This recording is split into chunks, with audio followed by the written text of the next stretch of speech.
क्या क्या रहा घटनाक्रम, कैसे आग लगी, कुछ आपको क्या इन्फॉर्मेशन? देखिए, लगभग आज सुबह 6:15 साढ़े 6 की घटना है। ये हमारी विधवानी मार्केट में हमारे नागपाल जी हैं, सतीश नागपाल जी। इनका बिजली का काम है और हमारी जो विधवानी मार्केट है ये सारी बिजली से जुड़ी हुई है। बिजली और कपड़े की दुकानें यहाँ पर मोस्टली दुकानें हैं।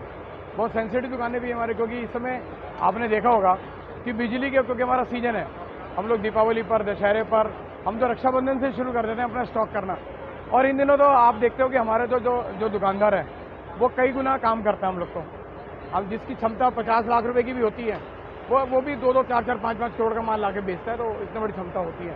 तो आज सुबह 6:15 साढ़े 6 आग लग गई। वो तो गांधी पार्क में कुछ लोग घूम रहे थे, तो उन लोगों ने देखा कि यहाँ धुआं निकलता है, तो भागकर वो लोग आए। उन्होंने मौके पर पहले फायर ब्रिगेड को बुलाया, फिर मुझको फ़ोन करा। हम सब लोग मौके पहुँचे। हमने भी फायर ब्रिगेड के बड़े अधिकारियों से बातचीत करी, एसडीएम से बात करी, एडिशनल एसपी से बात करी, बाजार चौकी इंचार्ज और अपने आदर्श कॉलोनी वगैरह सबसे। और हमें जब लगा कि एक गाड़ी, जब सबसे पहली गाड़ी फायर ब्रिगेड यहाँ पर आई थी, उस गाड़ी का एक्सल खराब हो गया, गाड़ी का प्रेशर नहीं बन पाया पानी का, वो गाड़ी खराब होगी, वो अब भी आगे खड़ी हुई है। उसके बाद जो दूसरी गाड़ियाँ आई तो हमें लगा कि अब ये काम नहीं कर पाएंगी। फिर हम लोगों ने सिडकुल से मदद ली। वहाँ सिडकुल जो चौकी इंचार्ज हैं अपने प्रदीप कोहली जी, उनसे भी रिक्वेस्ट करी कि हमें अब यहाँ से जरूरत पड़ेगी पानी की, तो उनसे भी हम रिक्वेस्ट करके वहाँ से काफ़ी सारी गाड़ियाँ मंगाई हैं। अब भी काफ़ी सारी गाड़ियाँ आई हैं। आज ये घटना हमारे साथ और घट जाती है। पहले तो गाड़ी खराब हो जाती है, ऊपर से जल निगम में जो हाइड्रेंट बना हुआ है, हाइड्रेंट काम नहीं कर रहा था हमारा, हाइड्रेंट काम नहीं कर रहा था, वहाँ से पानी नहीं मिल पाया हमको। पानी की सप्लाई 25-30 मिनट के लिए सप्लाई ब्रेक हुई हमारी।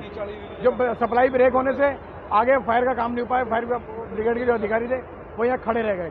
फिर हम लोगों ने बीएचएल से पानी मंगवाया वहाँ से। तो हमारा कहना है कि जो जल निगम की बहुत बड़ी लापरवाही देखने को मिली कि सुबह लगभग 6:45-7 बजे के आसपास पानी सप्लाई ब्रेक हो जा रही है, तो बहुत बड़ी बात थी। आज बहुत बड़ा संज्ञान मामला है। इस मामले लेकर हम जल निगम के अधिकारी बात करेंगे, डीएम से बात करेंगे, एसडीएम से बात करेंगे, क्योंकि अब तो त्योहारी सीजन है। अब तो 18-19 दिन रह गए दीपावली को। पहले शहर में जगह जगह हाइड्रेंट और फायर डिपार्टमेंट चेक नहीं करता था, ये बड़ी पुरानी बात है। आज के समय में तो एक्टिव है हाइड्रेंट, जैसे बाजार है। हाइड्रेंट नहीं है, देखो रुद्रपुर शहर में एक ही जल निगम का है, एक रुद्रा होटल हाइड्रेंट है और एक बीएचएल में है। तो अब रुद्रा से ला नहीं पाए, बीएचएल में चले गए वहाँ से लेने। तो जो काम हम 1 मिनट के अंदर कर सकते हैं वो हमने 8 मिनट के अंदर करा। 8 गुना हम देर हो गई हमें आने में। अनुमानित नुकसान कितना होगा? लगभग 2 से 3 करोड़ का नुकसान हुआ है उनका। इनका सारा सामान जल गया, कुछ बचे नहीं, कुछ नहीं बचा इनका। एक लगने का कारण, आग लगा कारण शॉर्ट सर्किट माना जा सकता है, लेकिन अभी पता नहीं चल पा रहा, वो तो जांच का विषय है। ये शॉर्ट सर्किट मान सकते हैं हम लोग इसको। एक सवाल और है सुरक्षा का। इससे पहले वहाँ पे चौकियाँ लगी थी आग वाले में, यहाँ लगी अभी बाजार में, तो ये कुछ अलर्ट रहने का मसला नहीं है कि हम शांत भी रह पाए, कल में कोई बड़ा नुकसान हो सकता है? देखिए, हम सब लोग अलर्ट रहते हैं, क्योंकि एक एक दुकानों पे लाखों रुपए का माल होता है। हम लोग भी अलर्ट मोड में रहते हैं। कभी कभी देखो कोई चीज़ हो जाती है, अभी नहीं पता चल पाता। कई बार खामियां हमारी भी होती हैं, खामियां कई बार ये तो प्राकृतिक देन है हमारी, ये तो ईश्वर ने ऐसा कर दिया कि इसके आगे किसी का बस नहीं है, ये किसी के साथ भी हो सकता है। तो कोशिश व्यापारी तो करता है कि कौन चाहेगा अपना नुकसान कराने के लिए। तो नुकसान हमारा हो चुका है, इनका 2-3 करोड़ का नुकसान हो चुका है, कोई नहीं चाहता। अब तो हम लोग रात को तो अपना जाकर हम सारा इन्वर्टर तक बंद करके जाते हैं हम लोग। तो अब हम क्या करें, हर चीज़ के लिए अब कई बार जरूरत पड़ जाती है, कभी नुकसान हो जाता है। तो अब कोई भी नहीं चाहता अपना नुकसान करना। ये नुकसान हो गया है, तो मैं तो जो हमारे सतीश नागपाल जी, मैं तो चाहता हूँ कि वो तो हार्ट के मरीज भी हैं भाई, हम चाहते हैं कि उनको बहुत तकलीफ ना हो, क्योंकि इस समय विपदा का समय। देखो, गवर्नमेंट देती नहीं है, कहने की बातें हैं। मुआवजा क्या, हमारा सब कुछ कागज़ तैयार होते हैं। गवर्नमेंट 25,000, 30,000 लाख रुपया, इससे ज़्यादा किसी को नहीं देती, वो तो सब बेकार की बातें हैं। तो मुझे लगता नहीं, क्योंकि अब नुकसान तो बहुत बड़ा हो गया। हम सब परिवार, हम सारे व्यापारी, सारे लोग, रुद्रपुर शहर के व्यापारी, व्यापार मंडल के लोग, हम सतीश नागपाल जी के साथ खड़े हैं। उनके साथ बहुत बड़ी विपदा आ गई है, उनके साथ हम खड़े हैं, उनके पूरे परिवार के साथ खड़े हैं, और जो भी वो हमसे जैसा कहेंगे हम उनके साथ खड़े हैं। देखिए, दुकानदार जो होता है बेचारा, दुकानदार की यही सीज़न होता है। पूरे साल दुकानदार अपना सामान 6 महीने का जो है अपना साल भर सामान इकट्ठे करता रहता है। जब सामान इकट्ठा हो जाता है तो ये दशहरा, अपना दिवाली से दशहरा, दिवाली, नवरात्रे, इन्हीं में कारोबार होता है ना। तो इसमें दुकान में इतना सामान भरा हुआ था, मैं कह रहा हूँ उन्होंने अपनी जो भी, मान लो हर आदमी की जो भी दुकानदार की गुंजाइश होती है, अपनी गुंजाइश से ज़्यादा ही सामान भरता है, जिससे भाई ये इन दिनों में कारोबार अच्छे से कर सके और 2 पैसे कमा सके। अब पैसे कमाने के बजाय जो रकम थी वही खत्म हो गई। देखिए 2 से 3 करोड़ रुपये का नुकसान है, पूरी बिल्डिंग का नुकसान है। और मुझे ऐसा लगता है बिल्डिंग भी इस जर्जर हालत में हो गई है, ये बिल्डिंग भी टूट के ही नहीं बनेगी, इस बिल्डिंग में भी व्यापार नहीं कर पाएगा। तो बिल्कुल बिल्कुल हम अपने देखिए व्यापारियों से ही सरकारें चलती हैं, व्यापारियों के टैक्स से ही सारी सरकारें चलती हैं।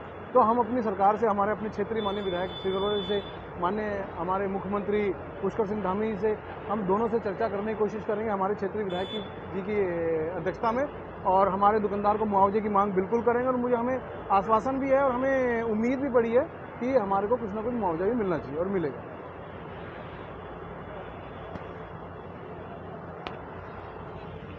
दोस्तों हमारे साथ है व्यापार मंडल के पदाधिकारी। जैसा कि आप देख रहे हैं पूरी दुकान जलकर राख हो चुकी है और बताया जा रहा है कि 3 से 4 करोड़ का नुकसान है। त्योहार का सीज़न है, अभी अपना प्रॉफिट तो क्या अपना मूल भी गंवा चुके हैं। और यहाँ पे सभी शहर के गणमान्य लोग, पूर्व विधायक राजकुमार ठुकराल, व्यापार मंडल संजय जुनेजा और अन्य व्यापारी पूरे यहाँ पर इनके साथ एकजुटता दिखाने के लिए इकट्ठे हुए हैं। फायर डिपार्टमेंट भी अपना काम मुस्तैदी से कर रहा है। कुछ आइडिया है आग कैसे लगी? आग एक्चुअली मैं जब आया मैं महिंद्रा से आया, मैं जैसे ही मेरे को इन्फॉर्मेशन मिला उसके बाद मैं महिंद्रा से आया अपना फायर टेंडर लेके। तो मैंने यहाँ कुछ लोगों से जानकारी ली जो यहाँ पे हैं, पहले से लोग थे, तो उन्होंने बताया कि इन्वर्टर शायद शॉर्ट सर्किट हुआ है जिसकी वजह से ये आग लगा। तो इससे पहले यहाँ पे फायर ब्रिगेड की गाड़ियाँ आई थी और फायर फाइटिंग चल रही थी। जैसे हम लोग आए फिर हमने अपना फायर फाइटिंग स्टार्ट किया, फायर टेंडर को बाई स्टैंड लगा के दूसरी गाड़ियों से पानी लिया और अपने फायर टेंडर से फायर फाइटिंग किया। और जहाँ तक देखा जाए अभी का जो सवाल है तो आग को काबू कर लिया गया है, थोड़ा बहुत काबू में हो गई है। और कौन कौन सी गाड़ियाँ महिंद्रा की? सर फायर सेक्टर से अगर देखा जाए तो अशोका नीलैंड की थी, टाटा की थी, बजाज की थी और फायर महिंद्रा से, हम लोग महिंद्रा से ही हैं। तो काफ़ी मुश्किल के बाद आग को काबू कर लिया गया। किसकी जॉब थी, कितना नुकसान हो गया? ये हमारे बाल सखा बचपन के मित्र हैं मिस्टर सतीश नागपाल, और सतीश नागपाल जी के प्रतिष्ठान में आज प्रातः अभी तक तो अज्ञात कारण है, वास्तव में बहुत ज़्यादा नुकसान हो गया अग्निकांड से। और अभी दीपावली का सीजन था, कल दशहरे का पर्व निपटा है, भारी मात्रा में सामान का एकत्रीकरण हुआ था और दिवाली का सीजन सिर पे था। और ऐसे सीजन के समय में पूरा स्टॉक कर रखा था और आज सब कुछ जलकर राख हो गया। Ground floor, first floor, second floor, third floor, सब फ्लोर एकदम फुल थे और सब कुछ जल के राख हो गया। ये बहुत ही दुर्भाग्यपूर्ण है और ऐसे दुख की घड़ी में, ऐसे भारी नुकसान की घड़ी में हम सब लोग नागपाल परिवार के साथ खड़े हैं।